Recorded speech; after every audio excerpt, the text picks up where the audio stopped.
ठीक है, चलिए आज एक ऐसी कहानी की गहराई में उतरते हैं जो आपने शायद कई बार सुनी होगी। निर्गमन 17 यानी एक्सोडस 17 की वो बेहद मशहूर और रहस्यमयी घटना जहां मूसा ने पहाड़ पर खड़े होकर अपने हाथ हवा में उठाए थे। लेकिन जरा सोचिए, क्या सच में इसका वही सीधा साधा मतलब है जो सदियों से हम सुनते आ रहे हैं? हमारा आज का ये विश्लेषण इस पूरी घटना पर एक बिल्कुल ही अलग और सच कहूं तो चौंका देने वाला नजरिया पेश करता है। तो यहाँ सबसे बड़ा सवाल यही है, अमालेकियों के खिलाफ उस भयंकर लड़ाई के दौरान आखिर मूसा ने अपने हाथ उठाए ही क्यों थे? देखिए, ये घटना पूरी दुनिया में प्रसिद्ध है, लेकिन क्या आप जानते हैं कि इस एक छोटे से इशारे के पीछे की असली मंशा को लेकर थियोलॉजी में कितनी तीखी बहस होती है? स्रोत सामग्री का यह अध्ययन बताता है कि इसके पीछे का कारण हमारी आम सोच से कहीं ज्यादा गहरा है। इस ऐतिहासिक पल की असल सच्चाई तक पहुंचने के लिए हम एक सिस्टमैटिक सफर पर चलेंगे।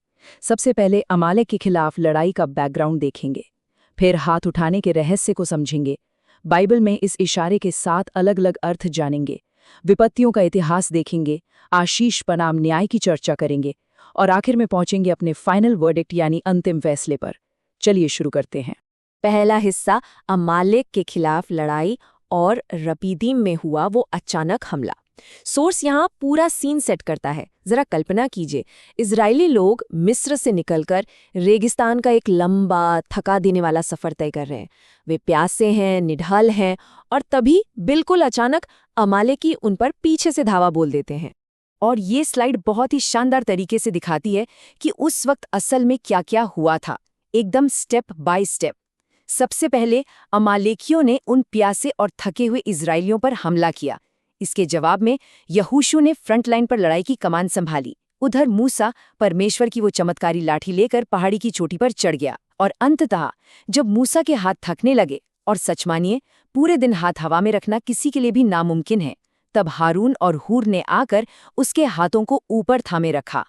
ये खास आयत इस पूरी लड़ाई का टर्निंग पॉइंट है। इसमें साफ लिखा है, जब तक मूसा अपना हाथ उठाए रहता था तब तक तो इजराइल प्रबल होता था, परंतु जब वो अपना हाथ नीचे करता तब अमालेक प्रबल होता था। ये लाइनें सीधे तौर पर एक शारीरिक इशारे और युद्ध के मैदान में मिल रही जीत या हार के बीच एक अचूक संबंध बना देती हैं। और यहीं से हमारे इस विश्लेषण का दूसरा और सबसे दिलचस्प हिस्सा शुरू होता है, उठाए गए हाथों का रहस्य। आखिर ये था क्या? कोई आशीष, प्रार्थना या फिर कुछ और ही? सोर्स के वक्ता यहाँ बहुत ही स्पष्ट शब्दों में कहते हैं कि सदियों से चली आ रही हमारी पारंपरिक मान्यताओं पर अब गंभीर सवाल उठाने का वक्त आ गया है। आइए देखते हैं कि लोग आमतौर पर क्या मानते आए हैं। क्या मूसा इजराइल की माफी के लिए गिड़गिड़ा रहा था क्योंकि उन्होंने पानी के लिए विद्रोह किया था? या फिर क्या वो पहाड़ से अपने सैनिकों को मॉरल सपोर्ट दे रहा था? क्या वो यहोशू को ताकत का आशीर्वाद भेज रहा था या बस अपनी चमत्कारी लाठी का प्रदर्शन कर रहा था? इस डीप डाइव में इन सभी आम व्याख्याओं को एक-एक के चुनौती दी गई है। तो सही जवाब क्या है? इस गुत्थी को सुलझाने के लिए हमें थोड़ा पीछे हटकर पूरे ऐतिहासिक और बाइबल के संदर्भ को देखना होगा। हिस्सा 3, 7 बाइबल अर्थ। बाइबल के बाकी किरदारों ने हाथ उठाने के इस इशारे का इस्तेमाल कब और क्यों किया, ये समझना लिटरली इस मिस्ट्री को सॉल्व करने की सबसे बड़ी चाबी है।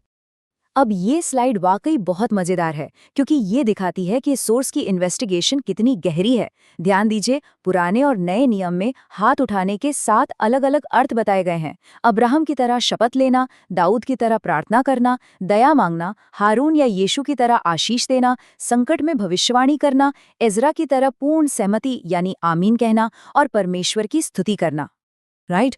तो अब सबसे बड़ा सवाल हमारे सामने खड़ा है, पहाड़ी पर खड़े मूसा पर इन 7 अर्थों में से कौन सा फिट बैठता है? विश्लेषण के अनुसार इसका ठोस जवाब खुद मूसा के अतीत में छिपा है। और जैसे ही हम उसके इतिहास को देखते हैं ना, तो प्रार्थना या आशीष जैसे ये जितने भी पॉजिटिव अर्थ हैं वो पूरी तरह से खारिज हो जाते हैं। जिससे हम पहुंचते हैं इस एक्सप्लेनर के सबसे अहम मोड़ पर। हिस्सा 4, विपत्तियों यानी प्लेग्स का इतिहास। उठाए गए हाथों का एक बहुत ही डार्क और सच कहूं तो डरा देने वाला पहलू। यहाँ सोर्स विशेष रूप से उन कामों पर फोकस करता है जो मूसा ने इस लड़ाई से ठीक पहले किए थे। जरा विनाश के इस पैटर्न को देखिए, इसे मिस करना नामुमकिन है। जब जब मूसा ने अपना हाथ उठाया, तब सिर्फ तबाही आई। नदियों पर हाथ बढ़ाया, पानी खून में बदल गया।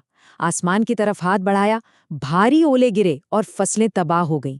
जमीन पर हाथ बढ़ाया, टिड्डियों का झुंड टूट पड़ा।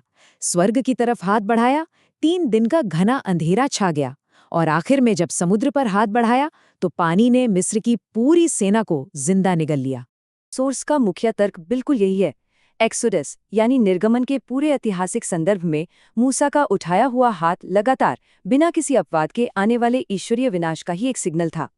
उस लड़ाई तक आते आते मूसा पहले से ही इस बात से गहराई से वाकिफ हो चुका था कि उसके हाथ उठाने का एक ही मतलब है, दुश्मनों पर बर्बादी और श्राप लाना। और ये हमें ले आता है हिस्सा 5 पर, आशीष बनाम न्याय। एक ही फिजिकल इशारा लेकिन 2 बिल्कुल ही अलग पहलू। इस विषय के अंतिम निष्कर्ष तक पहुंचने के लिए इन दोनों के बीच का अंतर समझना बहुत ही जरूरी है। तो सबसे क्रूशल पॉइंट ये है कि हम इस अंतर को साफ साफ समझें। एक तरफ होते हैं आशीष के हाथ जो शांति लाते हैं, दया की पेशकश करते हैं और परमेश्वर के लोगों पर ईश्वरीय कृपा मांगते हैं। लेकिन दूसरी तरफ होते हैं न्याय के हाथ जो श्राप का सिग्नल देते हैं, ईश्वरीय क्रोध को लागू करते हैं और दुश्मन के पूर्ण विनाश की पुष्टि करते हैं। और अध्ययन के अनुसार मूसा के हाथ इसी दूसरी कैटेगरी में आते थे।